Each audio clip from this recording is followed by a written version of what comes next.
नमस्तेऽस्तु महामाये श्रीपीठे सुरपूजिते शङ्खचक्र गदाहस्ते महालक्ष्मी नमोऽस्तुते।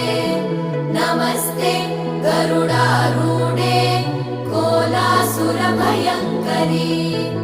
सर्वपाप हरे देवी महालक्ष्मी नमोऽस्तुते। महादेव्यै च विद्महे विष्णुपत्नी च धीमहि तन्नो लक्ष्मी प्रचोदयात्।